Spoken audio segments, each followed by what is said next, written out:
அனைவருக்கும் வணக்கம். இப்போ நம்ம ஃப்ரிட்ஜு க்ளீனிங் டிப் தாங்க பார்க்க போகிறோம். இதுக்கு வந்துட்டு நீங்கள் வினிகர் இல்லைன்னா லெமன் எடுத்துக்கலாம். வினிகரையும் லெமனையும் ஏதாவது ஒரு ஸ்ப்ரே பாட்டிலில் கலந்து கூட ஸ்ப்ரே பண்ணிக்கோங்க. அப்படி இல்லைன்னா சின்னதாக ஒரு பாக்ஸில் வந்துட்டு கலந்து வச்சுட்டு கூட ஒரு துணியை வச்சுட்டு நீங்கள் வைப் பண்ணிக்கலாம்.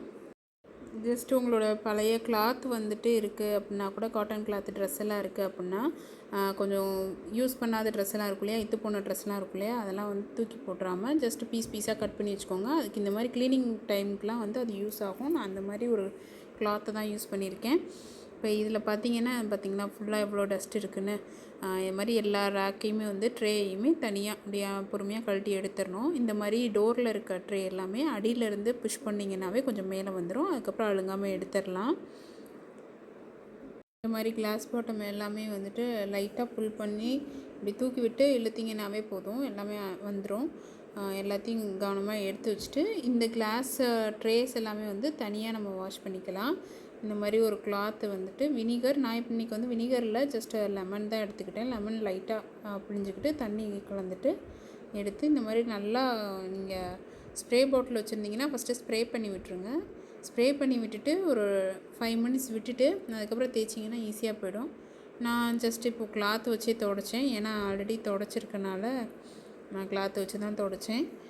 இது ஆக்சுவலாக எங்களுக்கு ஃப்ரிட்ஜ் வந்துட்டு 6 மந்த்ஸ் தான் அது வாங்கி, அதனால் கொஞ்சம் புதுசுங்க, ரொம்ப கரை சேரலை. ஆனாலும் வந்துட்டு இப்போ தான் துடைக்கிறேன். ரஃப்பாக துடைச்சி வைப்பேன், பட் இந்த மாதிரி ஈரத்துணி போட்டு இப்போ வந்து துடைக்கிறேன்.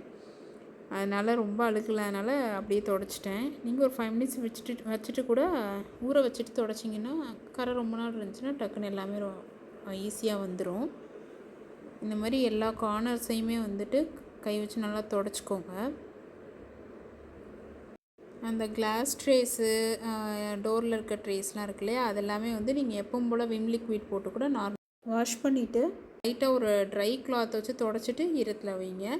அந்த ஈரம் வந்து அப்படியே டாட்டாக தெரியும். இல்லைன்னா அப்படி இல்லைன்னா ஈரத்தில் வெயிலில் காஞ்ச பிறகு திரும்ப வந்துட்டு அதெல்லாமே துடைச்சி எடுக்கணும். ஒரு லைட்டாக கிளாத் வச்சு துடைச்சிட்டு அதுக்கப்புறமா நீங்கள் ஃபிட் பண்ணுங்கள். அப்போ தான் ரொம்ப கரை தெரியாது. அடுத்தது இந்த மாதிரி மைனூட்டியான இடத்துல ப்ரஷ்ஷு கூட யூஸ் பண்ணிக்கோங்க. இதில் அந்த கீழெல்லாம் பார்த்தீங்களா கருப்பாக தெரியுது பார்த்தீங்களா, அது எல்லாமே அந்த ட்ரேவோட மார்க்கு. எல்லாமே கொஞ்சம் நேரம் விட்டுட்டு நீங்கள் இந்த ஸ்ப்ரே பண்ணிவிட்டு பண்ணும்போது ஈஸியாக போயிடும், கரை போயிடும். ஃபஸ்ட்டு நீங்கள் எப்போவுமே துடைக்கிறதுக்கு முன்னாடி இந்த மாதிரி ஒரு ட்ரை கிளாத் வச்சு இருக்க டஸ்ட்டெல்லாம் க்ளீன் பண்ணிவிட்டு அதுக்கப்புறமா ஸ்ப்ரே பண்ணுங்கள். இல்லைனா இதுவே எக்ஸ்ட்ரா ஒட்டிக்கும். அப்புறம் நீங்கள் இந்த துணியில் துடைக்கும் போது இதுவே இன்னும் ஸ்க்ராட்சும் கொடுக்கும், எக்ஸ்ட்ராவும் வந்துட்டு அழுக்கு சேர்த்து விட்டுரும். அதனால் இந்த மாதிரி ஃபஸ்ட்டு ஒரு ட்ரை கிளாத் வச்சு துடைச்சி விட்ருங்க. அதுக்கப்புறமா நீங்கள் வந்துட்டு அந்த வினிகர் அப்ளை பண்ண கிளாத் வச்சு ஃபுல்லாக துடைச்சி கொடுத்துக்கோங்க. இந்த இடத்துலலாம் அப்படி பிளாக்காக இருந்தது பார்த்திங்களா, அது எல்லாமே போயிடுச்சு பாருங்கள். அந்த மார்க்குமே போயிடுச்சு, எல்லா மார்க்ஸுமே போயிடுச்சு.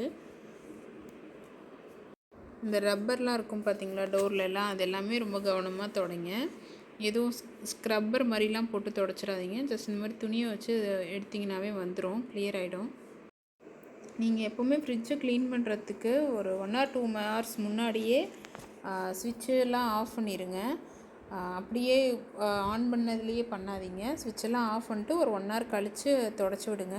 இந்த மாதிரி ஃபஸ்ட்டு அந்த வினிகர் ப்ளஸ் வாட்டர், அப்படி இல்லைன்னா லெமன் ஜூஸ் ப்ளஸ் வாட்டர் போட்டு துடைக்கிறீங்க இல்லையா, துடைச்சி எடுத்ததுக்கப்புறமா இந்த மாதிரி ட்ரை கிளாத் வச்சு துடைச்சி லைட்டாக துடைச்சிருங்க திரும்ப. அப்போ தான் அந்த சின்ன சின்ன தூசு இருந்தாலும் ஈரத்தில் சில நேரம் அப்படியே ஒட்டிக்கும். அது திரும்ப காஞ்சவுடனே எடுத்து விட்டுறலாம். அதே மாதிரி அந்த டாட்டாக தெரியும் பார்த்திங்களா ஈரத்தோட மார்க்கு, அதுவுமே தெரியாது, நல்லா க்ளீன் ஆகிடும். இந்த மெயின் டைமில் அந்த கிளாஸஸ் எல்லாமே வந்துட்டு நான் வாஷ் பண்ணி வெயிலில் வச்சுருக்கேன். இது எல்லாமே துடைச்சி முடித்தோடனே அதை எடுத்து மாட்டினோம்னா அது காஞ்சிருக்கும், கரெக்டாக இருக்கும் டைமு. அதே மாதிரி அந்த கீழே வெஜிடபிள்ஸ் வைக்கிற பாக்ஸ் இருக்குது பார்த்திங்களா, அது எல்லாமே வந்து தனியாக நம்ம லிக்விட் போட்டு நல்லா வாஷ் பண்ணி எடுத்து வச்சுக்கலாம். இப்போ இந்த கிளாஸில் தெரியுது பார்த்திங்களா, அதெல்லாம் காஞ்ச பிறகு எடுத்தது. இந்த டாட்லாம் ஈரம் தெரியுது. ஒரு ட்ரை கிளாத் வச்சு துடைச்சிடலாம். ஃபைனலாக பாருங்கள், ஃப்ரிட்ஜ் இப்போ நல்லாவே க்ளீன் ஆகிடுச்சு, நல்லா பளிச்சுன்னு ஆகிடுச்சு. மந்த்லி ஒன்ஸ் இப்படி க்ளீன் பண்ணிங்கனாலுமே ஈஸியாக க்ளீன் பண்ணிடலாம். ஒன் மோர் டிப்புங்க, வெஜிடபிள் ட்ரேயில் எப்படி அடுக்கணும்னா, இதுக்காக தனியாக நம்ம அந்த நெட் பேக்லாம் வாங்கியிருந்தா ஓகே. சிலர் அதுக்காக அமௌண்ட் செலவழிக்க வேணான்னு யோசிக்கிறவங்க இந்த மாதிரி கவர்ஸ் இருக்குல்ல, லீ ஜமானா வாங்கின கவர்ஸ்லாம் இருக்கு இல்லையா, அதெல்லாம் இந்த மாதிரி காய் வச்சுட்டு எப்போயாவது ஃபுட் வேஸ்ட்லாம் போடும்போது கவரில் போட்டு தூக்கி போட்டு புது கவர் எடுத்துக்கலாம். தேங்க்யூ, பாய்.